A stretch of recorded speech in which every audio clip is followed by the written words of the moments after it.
The Prince and the Pauper by Mark Twain. Chapter 17. Foo-foo the First. Miles Hendon hurried along toward the Southwark end of the bridge, keeping a sharp lookout for the persons he sought, and hoping and expecting to overtake them presently. He was disappointed in this, however. By asking questions, he was enabled to track them part of the way through Southwark. Then all traces ceased, and he was perplexed as to how to proceed. Still, he continued his efforts as best he could during the rest of the day. Nightfall found him leg-weary, half-famished, and his desire as far from accomplished as ever. So he supped at the Tabard Inn and went to bed, resolved to make an early start in the morning and give the town an exhaustive search. As he lay thinking and planning, he presently began to reason thus. The boy would escape from the ruffian, his reputed father, if possible. Would he go back to London and seek his former haunts? No, he would not do that. He would avoid recapture. What, then, would he do? Never having had a friend in the world, or a protector until he met Miles Hendon, he would naturally try to find that friend again, provided the effort did not require him to go toward London and danger. He would strike for Hendon Hall. That is what he would do, for he knew Hendon was homeward bound, and there he might expect to find him. Yes, the case was plain to Hendon. He must lose no more time in Southwark, but move at once through Kent, toward Monk's home, searching the wood and inquiring as he went. Let us return to the vanished little king now.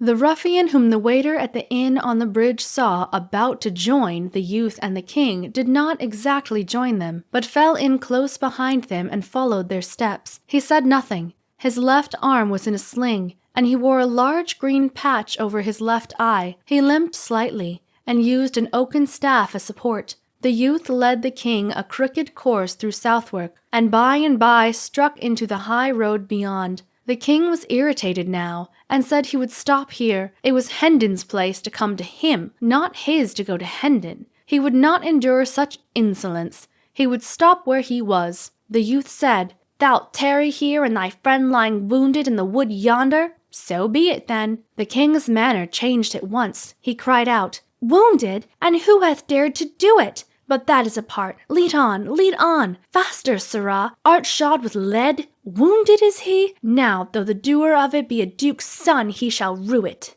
It was some distance to the wood, but the space was speedily traversed. The youth looked about him, discovered a bough sticking in the ground, with a small bit of rag tied to it, then led the way into the forest, watching for similar boughs and finding them at intervals. They were evidently guides to the point he was aiming. By and by an open place was reached, where were charred remains of a farmhouse, and near them a barn which was falling to ruin and decay. There was no sign of life anywhere, and utter silence prevailed. The youth entered the barn, the king following eagerly upon his heels. No one there. The king shot a surprised and suspicious glance at the youth and asked, "Where is he?" A mocking laugh was his answer. The king was in a rage in a moment. He seized a billet of wood and was in the act of charging upon the youth when another mocking laugh fell upon his ears. It was from the lame ruffian who had been following at a distance. The king turned and said angrily, "Who art thou? What is thy business here?" "Leave thy foolery," said the man, "and quiet thyself. My disguise is none so good that thou canst pretend thou knowest not thy father through it." "Thou art not my father. I know thee not. I am the king. If thou hast hid my servant, find him for me, or thou shalt sup sorrow for what thou hast done." John Canty replied in a stern and measured voice, "It is plain thou art mad, and I am loath to punish thee. But if thou provoke me, I must. Thy prating doth no harm here, where there are no ears that need to mind thy follies. Yet it is well to practice thy tongue to wary speech, that it may do no hurt when our quarters change. I have done a murder, and may not tarry at home, neither shalt thou, seeing I need thy service. My name is changed for wise reasons. It is Hobbs, John Hobbs. Thine is Jack. Charge thy memory accordingly. Now then, speak. Where is thy mother? Where are thy sisters? They came not to the place appointed. Knowest thou whither they went?" The king answered sullenly, "Trouble me not with these riddles. My mother is dead. My sisters are in the palace."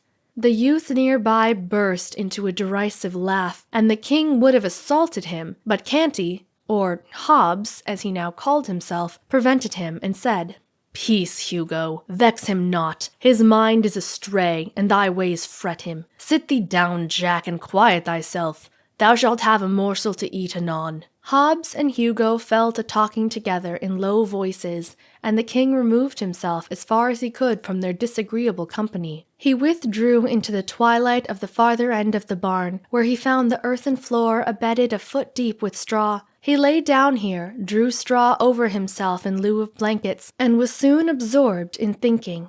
He had many griefs, but the minor ones were swept almost into forgetfulness by the supreme one, the loss of his father. To the rest of the world, the name of Henry VIII brought a shiver, and suggested an ogre whose nostrils breathed destruction, and whose hand dealt scourging and death. But to this boy the name brought only sensations of pleasure. The figure it invoked wore a countenance that was all gentleness and affection. He called to mind a long succession of loving passages between his father and himself, and dwelt fondly upon them, his unstinted tears attesting how deep and real was the grief that possessed his heart. As the afternoon wasted away, the lad, wearied with his troubles, sank gradually into a tranquil and healing slumber. After a considerable time, he could not tell how long, his senses struggled to a half-consciousness, and as he lay with closed eyes vaguely wondering where he was and what had been happening, he noted a murmurous sound, the sullen beating of rain upon the roof. A snug sense of comfort stole over him, which was rudely broken the next moment by a chorus of piping cackles and coarse laughter. It startled him disagreeably, and he unmuffled his head to see whence this interruption proceeded.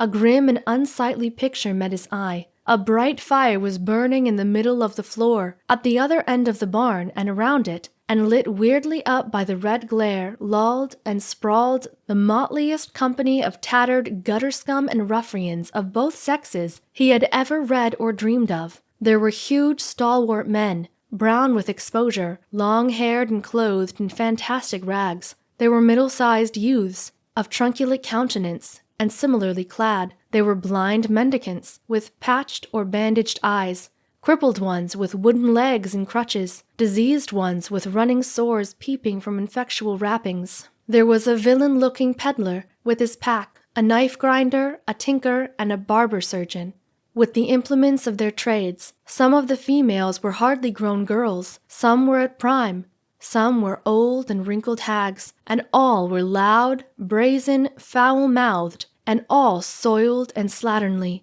There were 3 sore-faced babies. There were a couple of starving curs with strings about their necks, whose office was to lead the blind.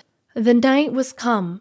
The gang had just finished feasting. An orgy was beginning. The can of liquor was passing from mouth to mouth. A general cry broke forth. "A song! A song from the Bat and Dick and Dot and Go, one!" One of the blind men got up and made ready by casting aside the patches that sheltered his excellent eyes, and the pathetic placard which recited the cause of his calamity.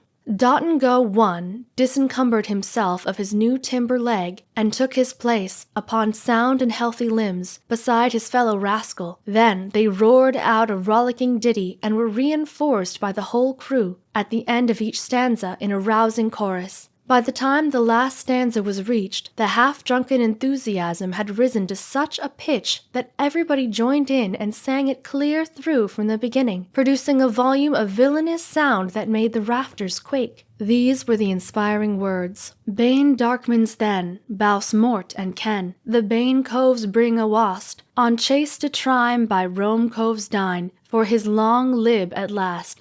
Binged out Bane Morts and tore, being out of the Rome vile bine, and tore the cove that cloyed your duds upon the chates to trine." From the English Rogue, London, 1665. Conversation followed, not in the thieves' dialect of the song, for that was only used in talk when unfriendly ears might be listening. In the course of it, it appeared that John Hobbs was not altogether a new recruit, but had trained in the gang at some former time. His later history was called for, and when he said he had accidentally killed a man, considerable satisfaction was expressed. When he added that the man was a priest, he was roundly applauded, and had to take a drink with everybody. Old acquaintances welcomed him joyously, and new ones were proud to shake him by the hand. He was asked why he had tarried away so many months. He answered, "London is better than the country, and safer these late years. The laws be so bitter and so diligently enforced, and I had not had that accident.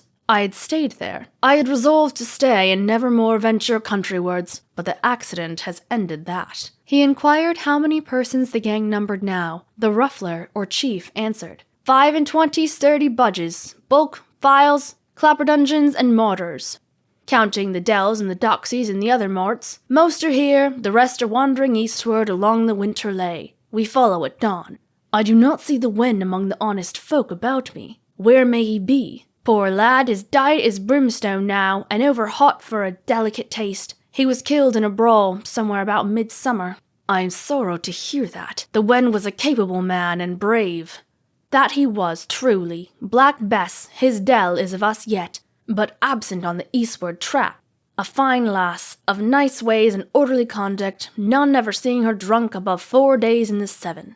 She was ever strict, I remember it well. A goodly wench and worthy all commendation. Her mother was more free and less particular. A troublesome and ugly-tempered bedlam, but furnished with a wit above the common.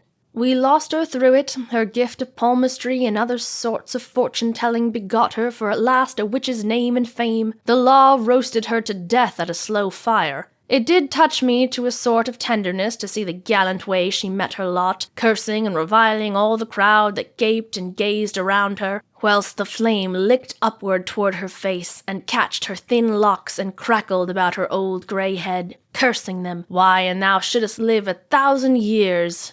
Thou'st never hear so masterful a cursing. Alack, her art died with her. There be base and weakling imitations left, but no true blasphemy. The ruffler sighed. The listeners sighed in sympathy. A general depression fell upon the company for a moment, for even hardened outcasts like these are not wholly dead to sentiment, but are able to feel a fleeting sense of loss and affliction at wide intervals and under peculiarly favoring circumstances. As in cases like to this, for instance, when genius and culture depart and leave no heir. However, a deep drink all around soon restored the spirits of the mourners. "Have any others of our friends fared hardly?" asked Hobbs. "Some, yes, particularly newcomers, such as small husbandmen turned shiftless and hungry upon the world because their farms were taken from them to be changed to sheep ranges. They begged and were whipped at the cart's tail, naked from the girdle up, till the blood ran, then set in the stocks to be pelted. They begged again, were whipped again, and deprived of an ear. They begged a third time, poor devils. What else could they do? And were branded on the cheek with a red-hot iron, then sold for slaves. They ran away, were hunted down, and hanged.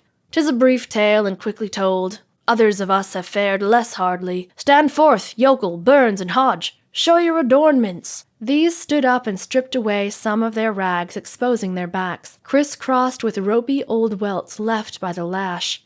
One turned up his hair and showed the place where a left ear had once been. Another showed a brand upon his shoulder, the letter V, and a mutilated ear. The third said, "I am yokel, once a farmer and prosperous, with loving wife and kids. Now am I somewhat different in estate and calling, and the wife and kids are gone. Mayhap they are in heaven, mayhap in the other place, but the kindly God be thanked, they bide no more in England. My good old blameless mother strove to earn bread by nursing the sick. One of these died. The doctors knew not how, so my mother was burnt for a witch, whilst my babes looked on and wailed. English law!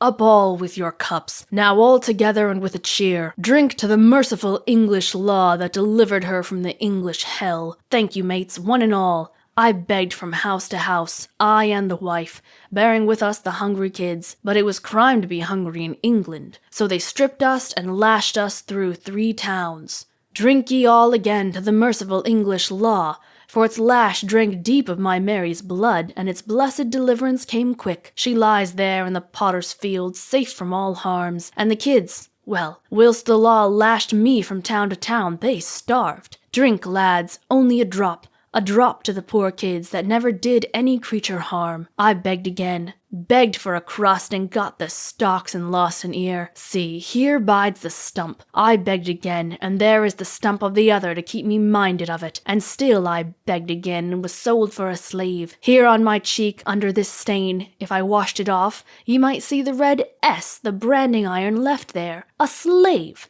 Do you understand that word? An English slave! That is he that stands before ye. I have run from my master, and when I am found, the heavy curse of heaven fall on the law of the land that hath commanded it. I shall hang. A ringing voice came through the murky air. Thou shalt not! And this day the end of that law is come.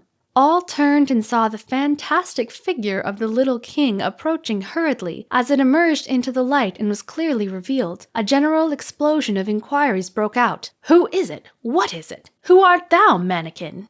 The boy stood unconfused in the midst of all these surprised and questioning eyes and answered with princely dignity, I am Edward, King of England. A wild burst of laughter followed, partly of derision and partly of delight in the excellence of the joke. The king was stung. He said sharply, Ye mannerless vagrants, is this your recognition of the royal boon I have promised? He said more with angry voice and excited gesture, but it was lost in a whirlwind of laughter and mocking exclamations. John Hobbs made several attempts to make himself heard above the din, and at last succeeded, saying, Mates, he is my son, a dreamer, a fool, and stark mad. Mind him not, he thinketh he is the king. I am the king, said Edward, turning toward him, as thou shalt know to thy cost in good time. Thou hast confessed a murder, thou shalt swing for it.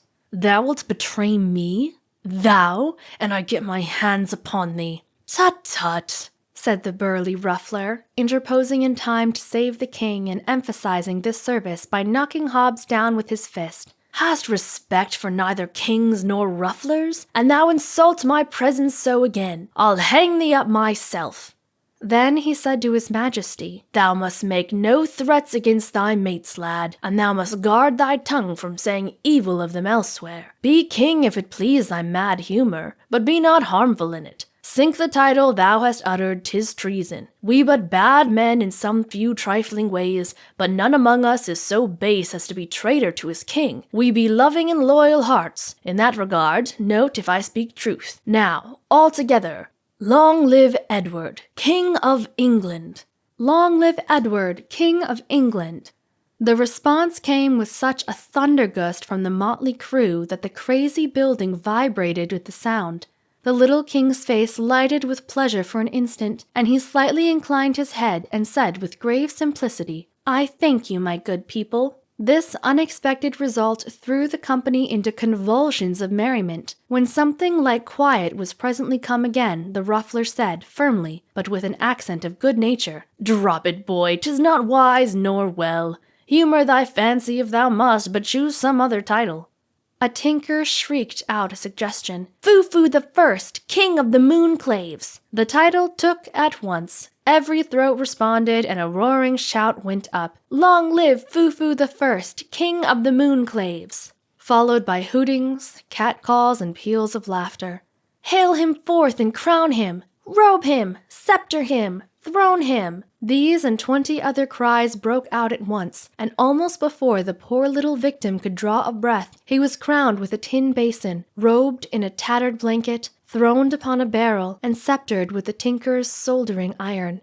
Then all flung themselves upon their knees about him and sent up a chorus of ironical wailings and mocking supplications, whilst they swabbed their eyes with their soiled ragged sleeves and aprons. Be gracious to us, O sweet king! Trample not upon thy beseeching worms, O noble majesty. Pity thy slaves and comfort them with a royal kick. Cheer us and warm us with thy gracious rays, O flaming sun of sovereignty. Sanctify the ground with the touch of thy foot, that we may eat the dirt and be ennobled. Deign to spit upon us, O sire, that our children's children may tell of thy princely condescension and be proud and happy forever. But the humorous tinker made the hit of the evening and carried off the honors. Kneeling, he pretended to kiss the king's foot and was indignantly spurned, whereupon he went about begging for a rag to paste over the place upon his face which had been touched by the foot, saying it must be preserved from contact with the vulgar air, and that he should make his fortune by going on the highway, and exposing it to view at the rate of 100 shillings a sight. He made himself so killingly funny that he was the envy and admiration of the whole mangy rabble. Tears of shame and indignation stood in the little monarch's eyes, and the thought in his heart was, "Had I offered them a deep wrong that could not be more cruel, yet I have proffered naught but to do them a kindness, and it is thus they use me for it."